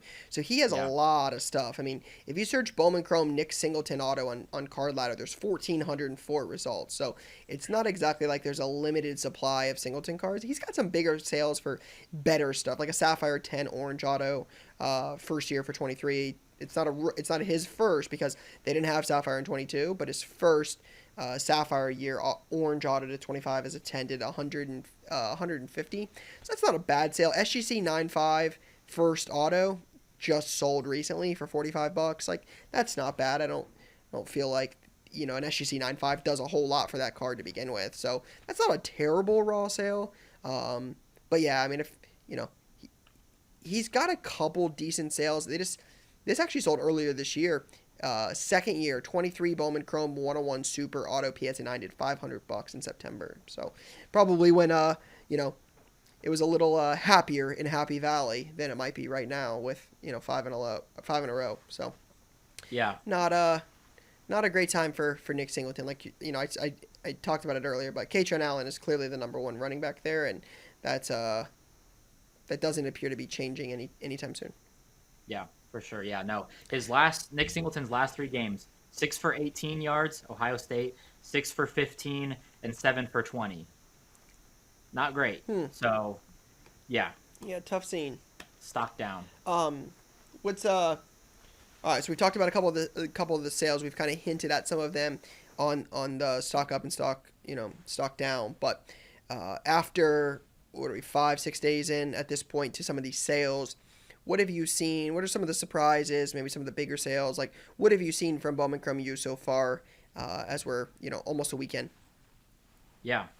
So I've got probably 40 names scribbled down here. So there were a lot of surprises to me. I know that they were sure. There were, some decent priced breaks around A&M, but just seeing Marcel Reed, Casey Concepcion, probably one of the biggest surprises to me. And I thinking about it, I'm like, okay, like you think about the offseason, like that's where my brain is. And we've already talked about it. Like going into next season, I think Casey is probably a top 3 wide receiver on all of these rankings and polls, probably a top guy for the 2027 draft. But just some of the prices were crazy. Mario Craver even has a pretty decent floor. So I was really surprised. And, sure, they're the number 3 or 4 team in the country. Maybe I shouldn't be shocked, but man, those are some strong sales that I was not really thinking about. I think they're up there. Another one, I told you about this yesterday, and then we were talking about it pre-show. Jordan Tyson, just insane. And he didn't even play last week. He's another guy with Sam Levitt. They've been banged up. They haven't been super. He's had an injury history himself. Broke his leg in the final game of last season, and his autos are doing 300 on some of his color, which is just insane. So yeah, refractor autos of Jordan Tyson are $100 right now. There's a mini blue diamond 115. There's a gold shimmer Jordan Tyson auto just at $350. No, True Gold. Sorry, True Gold, $350. That's like if you took everybody's gold sales, like what every single guy in the product would sell for, that's probably top 8. I would make an argument it's top 5. Like Mendoza's going to sell for more. Bryce Underwood's going to sell for more. Like those are for sure. Pavia blue autos are doing like $125, $135. So a Jordan Tyson, I can't imagine a gold Pavia is more than that. $350 is a lot of money. Like that's outside of Mendoza and Underwood. I'm like, I don't know who I would put up there that I would tell you is like selling better than Jordan Tyson right now. Like he's got to be one of the top selling guys in the entire thing right now. Top 10 for sure. You could make the argument he's going to be top 5. Yeah, for sure. Which is also crazy because you could get, I think I saw this morning after I sold my Carnell Tate auto, you can get a gold Carnell Tate Bowman first for like $200. Well, I can tell you what's a better buy. Think about that. So yeah, that was a big one for me as well. Haynes King has been doing really well. Dante Moore as well. Another guy I'm like, okay, second year, but first year in his Oregon uni, he's had some really strong sales and consistent sales as well. So just to give some perspective, we sold the Dante Moore National Super Auto before the Penn State or before the IU game for $2,900, I think, $2,900 or $2,700. His non-autoed Super from this year's Bowman Chrome, the non-auto in an Oregon uniform, not autoed to $2,300 raw. So clearly a big time sale on a guy that a lot of people like. I mean, Oregon stuff has always sold well for us, but that's a big time sale for Dante Moore. So, and I think one of the things looking at some of these sales with like Dante Moore and some of these transfer guys that are getting cards on their new team, I think I might officially be out on the idea that the first is the one you want. I am a believer that the new team is the one you want. Like we saw with Cam Ward, we saw it with Bo Nix, like you're seeing it with Dante Moore. I can't think of a great scenario where you would want the first one more. I mean, maybe a Julian Fleming, Ohio State versus Penn State comes to mind, but not too many guys you look at and say, transferring hurt their card market. Seems like a lot of those have helped, and I think it's the newer team stuff that has sold better. Carson Beck's another great example. So interesting with Dante Moore in that sale. Yeah, yeah. Another one that was kind of shocking. He's at least got a couple of big sales. Avery Johnson, Kansas State quarterback. They were the Why laughing do you think stock. that is? The first, I think probably just a strong collector base. I think they have been playing well over the last few weeks compared to the beginning of the season. Like I remember at last year's release, I'm always engaging on Twitter, like, oh, like these, would love to see these guys in Bowman, and like Avery Johnson, just Kansas State fans came out from every crevice of the internet, and they were like, yes, give me Avery Johnson. They're like former Elite 11 guy, and like they thought he was the truth, and they're like, hey, let Will Howard walk, let him go win a national championship because we got Avery Johnson. So they have this Avery Johnson kid. They were the laughing stock. They lose to Iowa State. That was a gross game. They lost to Army. I think they had another bad loss. They lost to Arizona, but they've been playing all right. But I think just Kansas State, he's been playing well enough. They're just super passionate about this guy. I think he might be local as well. So just had some crazy. I think the Black Shimmer and another Kahuna sale really shocked me on release day there. Yeah, definitely has some strong sales. I mean, base auto's $35. You've got the Campus, what is that, Campus Star, $37. You've got another one at $38. So yeah, I mean, strong sales for a guy like that. Yeah, and then let's see. I think Max Clare was another one. We just talked about that. He had some crazy high. Max Clare's sales crazy. That one was, orange was doing 200. The black, I think, did 500. So that's crazy. Sure. We're talking about a tight end, a transfer tight end for Ohio State, $500 for a black auto. That is, I probably won't be adding one of those to the old PC there for Max Clare. I might just stick to the old base auto if black's gonna do $500. that was crazy. Orange refractor auto, $175, and yeah, his Bowman first base autos do $20. So yeah, he's a big part of the offense now. He's, I know the two wide receivers get a lot of the looks, and then you've got Ennis and you've got Bo Jackson, but Claire definitely gets he gets a few catches every game. He's a sneaky part of that Ohio State offense. So yeah, it's good to see, one of the four Buckeyes in this set actually getting some love. Yeah. Yeah. And then just a couple other guys just before we move on to value box. And some of these guys are injured as well. Like Bo Prabula, one of the, unfortunate injury just a week before release. He's at like $30 to $40, which I thought was interesting. Ahmad Hardy prices continue to kind of climb. I think they touch 40, and then a bunch of sharps just must have come in, and they don't keep them under like 70 right now. Dallas Wilson out for the season. Big freshman wide receiver. So again, do you stock up while no one's looking and like, oh, okay, damaged goods? I don't know. Isaac Brown out for an extended period of time. Bryant Wesco out for the year. Yep. So I think those are guys where it's like, ooh, like I do like the talent a lot. So I'm going to wait to see perhaps buy the dip there. So yeah, I'm cool with all those. UW has a pretty solid floor with Jonah Coleman and Denzel Boston. That's a pretty strong break team for sure there. So yeah, those are kind of my initial thoughts. Yeah, I mean, I would echo a lot of that. I think the one thing we didn't really talk about in this that's been pretty surprising to a lot is the mascots. Most of the mascots at this point have done over 100. Most of them have settled in the $150 to $200 range. You have autos on some of these to $200 to $500 range. They're incredibly rare to pull, I can tell you. I've ripped my fair share of Bowman Chrome U so far. We got to FaceTime and rip some product on release day and just talk about the set. And these are incredibly hard to pull. They are not very easy.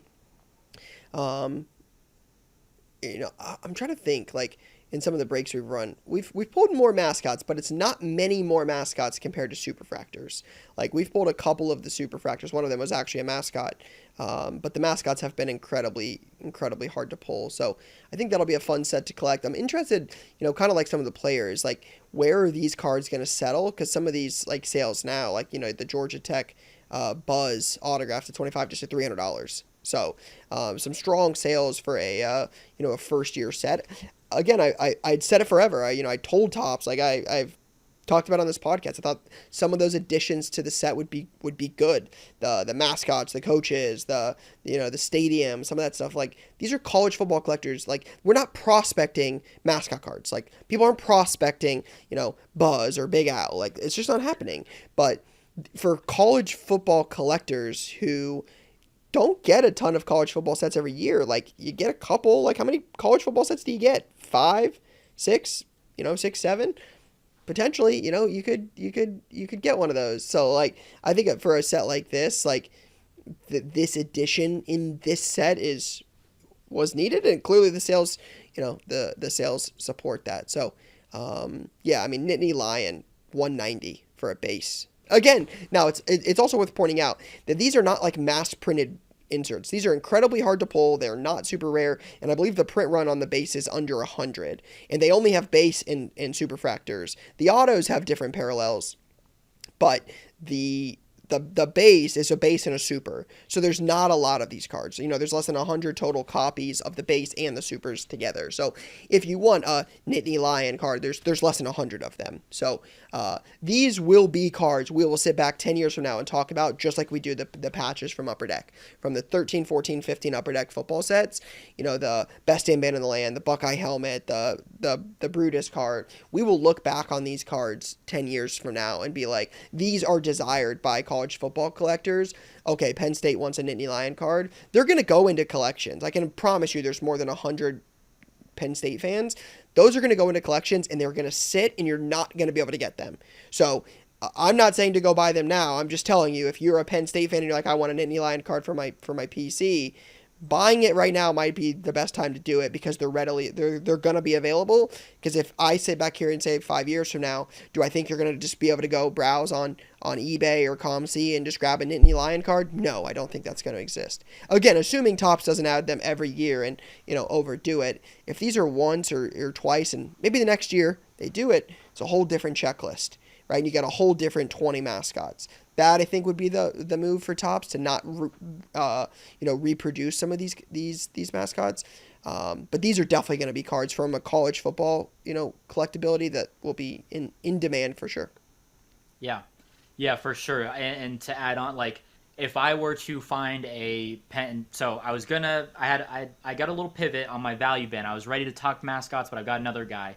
But like, if you find them in the value bin, if I find a Penn State Nittany Lion, like, let's say 5 months from now, I'm pricing that thing at $500, and I'll let it sit, and I'm gonna let it wait, just like you said. Like, it's being pulled, it's being put on the internet right now, but in 6 months from now, who knows what's out there, and 100%. It's gonna get crazy. You're gonna have to pay up. Yep, aligned. All right, you mentioned the value box thing as we're wrapping up here. Who are some of the guys on your radar for the value box? Yes, so we talked about him in our last episode, a sleeper team, and I didn't expect to kind of get a gauge on where prices were gonna be, but I'm looking at his prices now. Autos have not sold under $40. Micah Alahado, Hawaii quarterback, he was just a sleeper for me, where it's like, hey, like, I think it's just gonna be underpriced, but now it's like, all right, I think people are onto this guy. They know about him, which is crazy, because I did talk to some breakers, and they're like, I would have never thought to, like, they do like the combo spots and everything, like Mountain West or whatever. So I really didn't expect them to be that high, and I think a lot of breakers as well were like, hey, I'm just gonna combo this with FAU and Tulsa, and we'll run it. So yeah, pretty crazy. $40. It is not sold for under that. And looks like he's going to be a staple in the product and in the checklist. So definitely a guy to look out for, value bin wise, and all of that. Yeah, we had talked about this before, and some of our sleeper teams to look out for. So, like, this is not a huge surprise to us to see some of these autos doing what they're doing. I mean, $40, $50, $60 for base autos. Like, it's, you got a couple sneaky ones in there with a green, for $55. Like, but another green did $160. And I think that's one of the things that, like, shout out to anybody that listens to Gabe Card Stacks on, your Patreon or all of the content you produce on social. Like, obviously we do a little bit of this every week and we have one or two clips. You're firing out clips, because I feel like the people that listen to you are the people getting 160 for Michael Alejado autos and not $55 for Michael Alejado autos. Because I think what I think you're seeing with a lot of Bowman Chrome is people that are not really into college football are getting it, like maybe shops, breakers, stores, and they're like, hey, I'm just going to rip this. I'm going to put all the singles online. I'm just going to recoup my money and move on. And, we saw this with Coy Parrish. You and I talked about this as like, he's one of the top defensive guys in the product, sells incredibly well. Leaf autos near $100 at one point.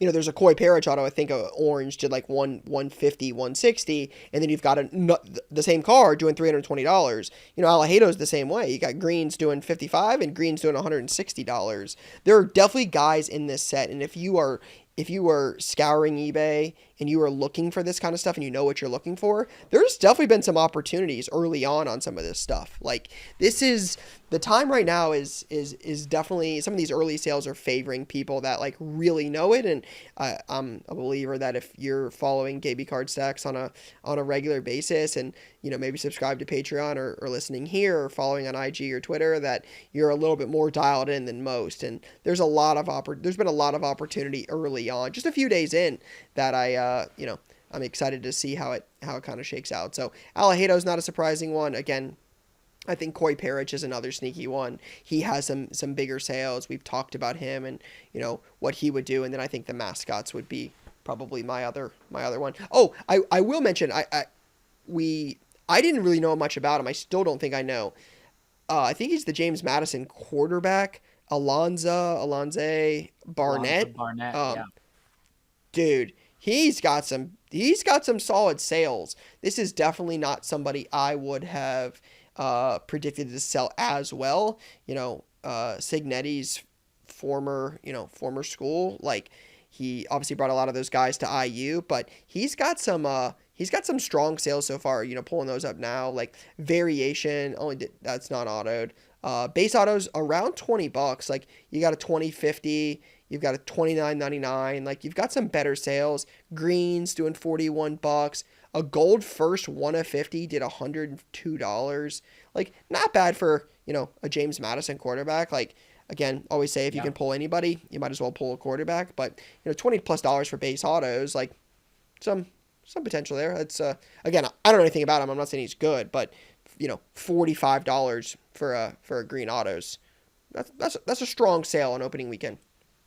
Yeah, no, that's definitely one. And same with Hawaii. I think, like, just your average person ripping a box might be like, oh man, JMU or Hawaii, and just, then they're hucking it. So yeah, honestly, if I pulled a Barnett auto, I don't think I would price it that high. So I might have got if I had a Barnett auto, because I'm just like, yeah, maybe not a guy. I know they could get into the playoffs, but that's one that, I've been like, oh, okay, that is way higher than I would have thought. Yeah, I think that's a guy you're going to find in a value box at some point here in the near future at the Dallas Card Show, and it's going to be, priced at $3 and going to sell for $15. So I think there's just a little bit of opportunity there. Not saying he's going to be great, not saying I would want to prospect him or anything. I just, again, as we're talking about value boxes, a guy like that stands out. Yeah, for sure. All right. Also, want to make note of one more thing. Micah Alejado Black Auto, $500. Wow. That's got to be one of the best sales that we've seen on a black auto. I mean, Max Clare did $500. Yeah, that's true. I think you said Stetson Bennett was up there too. Stetson Bennett, you mean Gunnar Stockton? Sorry. I always mix them up. Little Gunnar Freudian Stockton. slip there. Little Freudian slip there. Man. Gunnar, I guess Stetson Bennett is a national champion, so can't diss on him too much. But yeah, Gunnar Stockton, he's got a couple strong sales. So yeah. All right, well, I'm sure we'll get more into it next week. Another fun weekend of college football ahead. But for now, that is all I got. See you guys. All right, shout out to Cary, shout out to Gabe joining us on the pod this week. Appreciate both of them. If you guys have not already, make sure you check both of those guys out. Last but not least, we got a lot of good product coming out this week. It's going to be a fun one. One I'm interested in. Soccer guys, help me understand this. I don't know I don't follow the soccer market closely, but Noir Soccer has a crazy price tag. Almost $8,000 a case for Noir Soccer. That's like a 3-box case. That's basketball type numbers. That's big time there. What are we chasing in that? I need to know. I need to understand, like, we buying and holding this? Is this a long-term hold? Is this a flip? Are we breaking this? Like, what's the deal here? We've had a lot of people ask about this, so would love to understand from maybe some of my footballers on what I'm looking for in there that's got that price tag just so incredibly high. So that is a big release. You got Topps Finest UFC. You've got Mosaic Football and Certified Football, two big football releases from Panini. Topps Basketball Mega, Vivid Baseball Hobby, and then Under Wraps NHL Pucks. We did an Under Wraps review not too long ago of the Emanate product they do for NFL. Had a lot of fun with that. I think Fanatics Authentics has done a really good job on some of those products, and I don't collect a lot of NHL players outside of the Blue Jackets, maybe a McDavid here or there, or a Crosby Ovechkin. I will say, if you're into the memorabilia space, a lot of the Fanatics Authentics products have been pretty cool. I enjoyed the Emanate, so may check out those pucks. But longer episode. If you made it this far, you're the real MVP. But for now, that is all I got, guys. Peace.